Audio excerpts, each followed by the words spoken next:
چاچا سجاد کے بیٹے فراز کی منگنی تھی۔ ان کا یہ بیٹا اکلوتا تھا جو شادی پر راضی نہ تھا کہ اسے کوئی لڑکی پسند نہ آتی تھی۔ تبھی فراز کے ماں باپ دونوں پریشان تھے، کافی لڑکیاں دیکھیں، آخرکار مایوس ہو کر بیٹھ گئے۔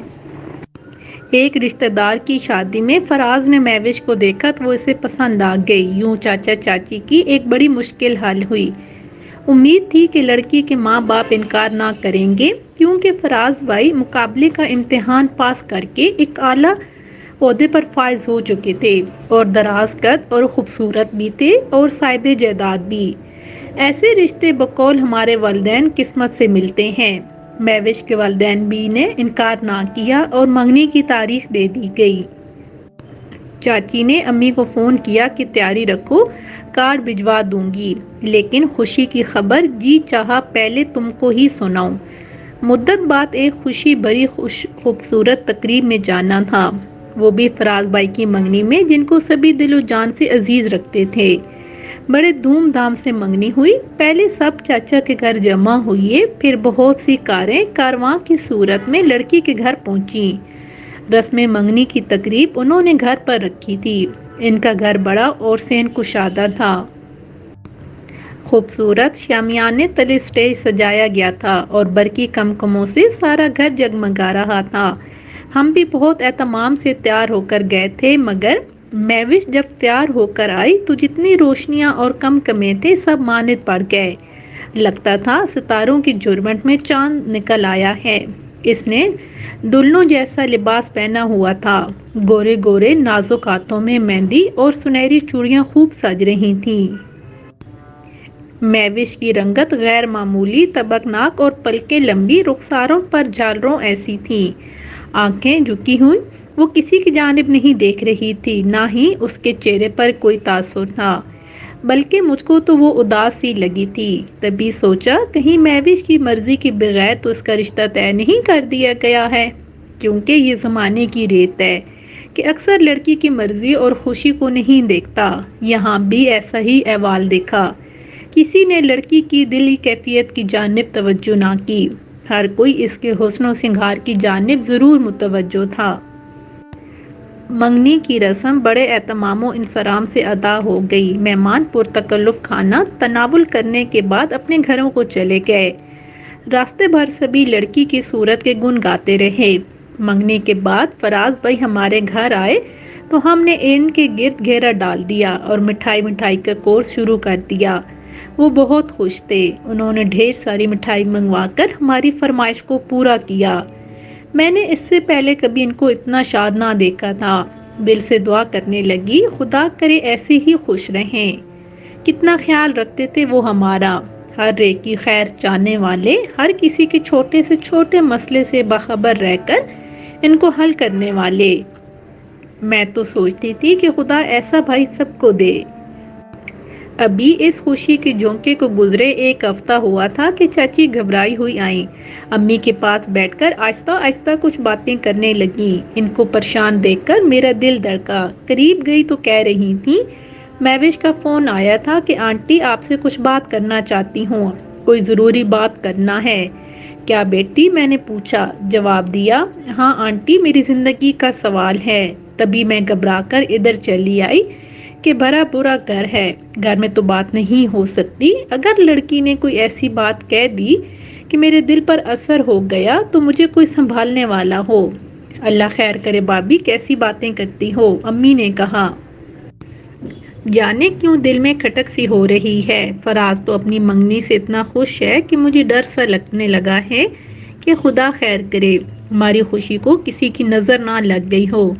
خدا نہ کرے چاچی جان، ایسی بات مت سوچیں، اللہ تعالیٰ کے فضل و کرم سے سب خیر ہوگی۔ اچھا تم مہوش کو فون تو ملاؤ، کیا بات کرنا چاہتی ہیں مجھ سے؟ یہ لو نمبر۔ انہوں نے ایک کاغذ کا پرزہ مجھے پکڑا دیا جس پر نمبر درج تھا۔ چاچی نے امی جان سے کہا، میری چھٹی حس کہہ رہی ہے کہ لڑکی اپنی منگنی سے مضطرب ہے۔ وہ تو میری چھٹی حس بھی کہہ رہی ہے۔ میں نے دل میں سوچا اور ان کے دی ہوئے نمبر پر فون ملا دیا۔ فون مہوش نے ہی اٹھایا۔ ہاں بیٹی مہوش، کیسی ہو؟ بولو کیا کہنا ہے؟ اگر ماں باپ میری بات سن لیتے تو آنٹی آپ کو تکلیف نہ دیتی، لیکن اب مجبوری ہے، معذرت خواہ ہوں۔ دراصل میں آپ کے بیٹے سے شادی نہیں کرنا چاہتی، یہ میرے ساتھ زبردستی ہو رہی ہے۔ کیوں بیٹی، میرے بیٹے میں کیا کمی ہے؟ کوئی کمی نہیں ہے، لیکن میں کسی اور سے محبت کرتی ہوں، وہ میرا تایا زاد ہے۔ اسرار، میری منگنی پہلے میرے والدین نے اسرار سے کی تھی، اور اب اچانک وہ بندھن توڑ کر امی ابو نے آپ کے بیٹے سے رشتہ طے کر دیا۔ اگر ایسا ہی کرنا تھا تو پھر اسرار سے کیوں منگنی کی؟ اس وقت تو میں ناسمجھ تھی، مگر 8 برس کافی ہوتے ہیں کسی کو دل میں بسانے کے لیے۔ ہمارے دلوں میں ایک دوسرے کے لیے محبت کے جذبات راسخ ہو گئے تو اچانک انہوں نے ہماری منگنی توڑ کر آپ کی طرف رشتہ کر دیا۔ میں نے امی سے ہاتھ جوڑ کر کہا کہ ایسا نہ کریں، منگنی توڑنے کی کوئی وجہ بھی نہیں ہے۔ اسرار بہت اچھا لڑکا ہے، لیکن اس کا قصور یہ ہے کہ وہ ایک معمولی نوکری کرتا ہے اور آپ کا بیٹا افسر ہے۔ تایا ابو امیر نہیں ہے۔ آنٹی بتائیے کہ کیا معمولی نوکری پر ہونا یا امیر نہ ہونا کوئی جرم ہے جس کی سزا اب ہمیں مل رہی ہے، جبکہ ہمارے دل ایک دوسرے کو قبول کر چکے ہیں؟ یہ ناانصافی کی بات ہے کہ میرے دل میں کوئی اور بسا ہے اور دلہن بن جاؤں کسی اور کی۔ میں امی ابو سے کہہ چکی ہوں کہ مجھے کسی اور سے شادی نہیں کرنی ہے اپنے منگیتر کے سوا، لیکن وہ میری بات کو اہمیت ہی نہیں دے رہے ہیں۔ اپنے والدین سے مایوس ہو کر آپ سے بات کر رہی ہوں۔ آپ ہی ہماری خوشیوں کو اجڑنے سے بچا لیں، ورنہ میں بھی عمر بھر دکھی رہوں گی، آپ کا بیٹا اور آپ خود بھی۔ اس لڑکی نے ایک سانس میں اپنے دل کی بڑاس نکال کر فون رکھ دیا، بغیر چاچی کا جواب سنے، اور چاچی بیچاری آگے سے کیا کہتی، وہ تو ساکت حیرت کی تصویر بنی ہوئی تھی۔ امی دوڑ کر پانی لے آئیں۔ بھابھی کیا ہوا؟ کیا کہا ہے مہوش نے ایسا کہ آپ نے سانس روک لی ہے؟ میں فون سے بہت قریب تھی، میری حصے سماعت بھی تیز تھی، فون سے مجھے ایک ایک لفظ صاف سنائی دیا تھا۔ امی سے میں نے کہا، فی الحال آپ چاچی سے کچھ نہ پوچھئے، میں آپ کو بتا دوں گی۔ میں نے ان کو سکون کی گولی کھلا دی اور کہا، آپ سو جائیے چاچی جان، بعد میں سوچیں گے جو کرنا ہوگا، اس وقت آپ کو سکون کی ضرورت ہے، کچھ مت سوچئے اور سونے کی کوشش کریں۔ چاچی میں بولنے کی سکت نہ رہی تھی، انہوں نے آنکھیں موند لیں۔ شام کو فراز بھائی ان کو لینے آ گئے۔ امی سے کہا، ہماری والدہ بھی کمال خاتون ہیں، گھر میں ماموں ممانی آئے ہوئے ہیں، یہ ان کو چھوڑ کر یہاں آ کر سو رہی ہیں۔ امی بولی، بیٹا تمہاری ماں کی طبیعت ٹھیک نہ تھی، وہاں بچوں کا ہنگام تھا، تبھی ادھر آ کر سکون کرنے کو لیٹی تھی کہ سو گئی۔ چاچی جان جاگ چکی تھی۔ فراز کو دیکھا تو چہرے پر غم کی گھٹا چھا گئی، مگر سمجھداری سے ضبط کر گئی۔ بیٹے کو کچھ نہ بتایا اور وہ فراز کے ساتھ چلی گئی۔ میں دعا کرنے لگی، خدا کرے سب ٹھیک ہو اور کوئی بڑا مسئلہ نہ ہو۔ چاچی نے چاچا کو صورتحال سے آگاہ کیا۔ انہوں نے ہدایت کی کہ فی الحال تم منہ سے کوئی بات مت نکالنا، پریشان ہونے کی ضرورت نہیں، میں سب سنبھال لوں گا۔ پہلے لڑکی کے والد سے بات کر لینے دو، بعد میں کوئی فیصلہ کریں گے۔ لڑکیاں تو ہوتی نہ سمجھ ہیں، ماں باپ نے اگر کوئی فیصلہ کیا ہے تو سوچ سمجھ کر کیا ہوگا۔ ابھی فراز کو بالکل اس بات سے آگاہ مت کرنا۔ چاچا مہوش کے باپ سے ملے، بیچارے بریش بزرگ تھے، ہاتھ جوڑ کر بیٹی کی نادانی پر معافی طلب کرنے لگے۔ بھائی صاحب، آپ شریف لوگ ہیں، میں نے بس آپ کو دیکھا ہے، آپ کی دولت کو نہیں دیکھا، آپ کا بچہ محنتی ہے، تبھی تو وہ اعلیٰ مقام تک پہنچا ہے۔ بے شک اسرار میرے بھائی کا بیٹا ہے، لیکن اس کی نالائکی کا کیا بتاؤں، اس نے بھائی صاحب کی جائیداد بکوائی کے کاروبار کرنا ہے، سبھی نے منع کیا، نہ مانا اور سب پیسے برباد کر ڈالے۔ بھائی صاحب، اس نکمے لڑکے نے کنگال کر ڈالا، ابھی تک محنت سے جی چراتا ہے۔ اسرار صحیح ہوتا تو میں کیوں منگنی توڑتا؟ منگنی میں نے سوچ سمجھ کر توڑی ہے۔ بڑے بھائی مجھ سے ناراض نہیں ہیں، وہ منگنی میں بھی موجود تھے، اپنے بیٹے کے کرتوت جانتے ہیں، اسی لیے ان کو ملال نہیں ہے، آپ معاف کر دیں۔ مہوش کو وہ نہ سمجھ ہے، اس عمر میں بچیاں نادان اور جذباتی ہوتی ہیں۔ غرض ان بیچارے بوڑھے آدمی نے اتنی لجا کر معذرت کی کہ چاچا بھی تڑپ گئے اور بولے، بھائی صاحب، میں نے اس بات کو دل پر نہیں لیا اور نہ بیٹے سے تذکرہ کیا ہے، جو فیصلہ آپ کریں گے مجھے قبول ہوگا۔ ہر پہلو سے سوچ لیں، پھر فون پر آگاہ کر دیں۔ اگر رشتہ برقرار رکھنا ہے تو میں اسے خدا کی رضا سمجھ کر قبول کر لوں گا، آگے جو ہمارے بچوں کی قسمت، لیکن آپ کو رنجیدہ نہ کروں گا۔ 2 دن بعد مہوش کے والد کا فون آیا کہ مہوش راضی ہے، میں چاہتا ہوں آپ رشتہ نہ توڑیں۔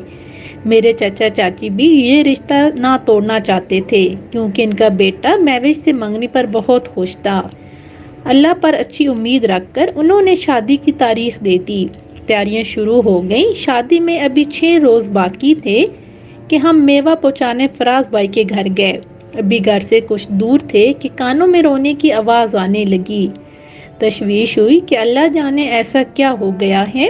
گھر کے اندر ڈرتے ڈرتے قدم رکھا، چاچی اور ان کی بیٹیوں کو روتے پایا، پوچھا کیا ہوا ہے؟ ابھی فون آیا ہے کہ مہوش فوت ہو گئی ہے، جبکہ فراز شادی کا سامان لینے گیا ہوا ہے۔ ہم سکتے میں رہ گئے۔ ہمارے اور چاچا کے گھرانے کی خوشیاں اور غم سانجے تھے، سو ہم بھی ساتھ ہو لیے اور لڑکی کے گھر پہنچے۔ جب گھر کے اندر گئے، مہوش کی ماں اور دیگر رشتہ دار عورتیں بھی رو رہی تھیں۔ امی کو ایک عورت نے بتایا، بہن لڑکی اس شادی پر رضامند نہ تھی، کسی نے اس کی بات پر کان نہ دھرے، کہا کہ اب تو کارڈ بھی بٹ گئے ہیں، ہماری عزت کا سوال ہے۔ سب کا یہی خیال تھا کہ لڑکی جذباتی ہے، شادی کے بعد آپ ہی نئی زندگی کو قبول کر لے گی تو سب کا منگیتر کو بھول جائے گی، مگر یہ اور طرح کی لڑکی تھی۔ ماں تو بے ہوش ہو گئی۔ پھوپھیاں اور بہنیں بھی اب کیفے افسوس مل رہی تھیں کہ ہائے اس کی بات کیوں نہ سمجھی، سمجھ لیتے تو آج مہوش جان سے نہ جاتی، اب کس سے تعزیت کرتے، جبکہ یہاں تو کسی کو ہوش ہی نہ تھا۔ پڑوسن عورتیں البتہ آپس میں کیا سرائیاں کر رہی تھیں، تبھی میرا دل بھر آیا اور آنسو بہہ نکلے۔ سوچا کہ وہ ہر کسی سے فریاد کرتی رہ گئی، کسی نے اس کی نہ سنی، اور آج سبھی اس کے سامنے فریاد کناں ہیں، اور وہ خاموش چرپائی پر لیٹی سبھی کو روتا اور بلکتا سن رہی ہے۔ ہم بہت بھاری دل سے گھر آئے تھے۔ فراز بھائی ایک بت کی مانند صوفے پر بیٹھے تھے۔ میں نے سوچا ان سے بات کیسے کروں۔ مہر بلب ان کے سامنے والے صوفے پر بیٹھ گئی۔ وہ از خود گویا ہوئی، شبو کیا ہوا تھا مہوش کو؟ تب میں نے فراز بھائی کے کانوں میں بات ڈال دی جو حقیقت سے لا علم تھے۔ تب وہ بہت زیادہ اپسٹ ہو گئے، کہنے لگے اے کاش تم ہی مجھے بتا دیتی، اگر ایسی بات تھی میں خود ہی رشتہ چھوڑ دیتا۔ میں ایک تعلیم یافتہ انسان ہوں، جانور تو نہیں کہ باضد ہو جاتا یا غم کرتا۔ ارے بھائی ہر انسان کو اپنی خوشی حاصل کرنے کا حق ہے، اے کاش وہ مجھے ہی فون کر کے بتا دیتی تو یہ نوبت نہ آتی۔ میں نے بتایا کہ اس نے تو چاچی کو بھی فون کر کے التجا کی تھی، مگر انہوں نے اس ڈر سے آپ کو نہ بتایا کہ کہیں آپ کو دکھ پہنچے۔ تاہم میں نے یہ ضرور فراز بھائی سے کہا، بھائی وہاں کسی نے بھی خودکشی کا ذکر نہیں کیا۔ اب کیا معلوم اچانک فوت ہو جانے کا سبب کیا تھا، موت کی وجہ تو کسی کو نہیں معلوم۔ موت تو بے وجہ بھی آ سکتی ہے کہ زندگی اللہ کی امانت ہے، اس کا بھروسہ نہیں۔ چلتے چلتے ایک بظاہر صحت مند آدمی سڑک پر یا کسی جگہ گر جاتا ہے اور روح نکل جاتی ہے، لوگ بھاگتے دوڑتے رہ جاتے ہیں، مگر زندگی کو واپس لانے کا اختیار کسی کے پاس نہیں ہوتا۔ ممکن ہے کہ اسے کوئی مرض لاحق ہو، اچانک ہارٹ فیل ہو گیا ہو یا کہ وقت پورا ہو چکا ہو۔ انسان جوانی میں بھی تو مر جاتے ہیں۔ بس اب آپ اس کی مغفرت کی دعا کریں اور اس بات کو اللہ کی رضا سمجھیں۔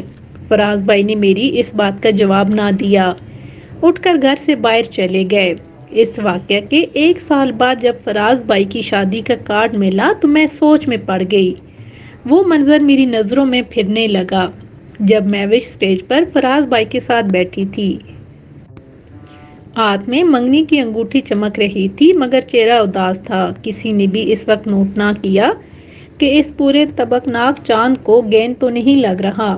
دولت تو آنی جانی شے ہے، لیکن زندگی ایک انمول شے ہے جو صرف ایک بار ملتی ہے۔ آج فراز بھائی کی شادی کا کارڈ تو پھر سے چھپ گئے، لیکن جانے والی مہوش واپس نہیں آ سکتی کہ یہ حقیقت اٹل ہے، جو اس جہاں سے چلا جاتا ہے وہ کبھی لوٹ کر نہیں آتا۔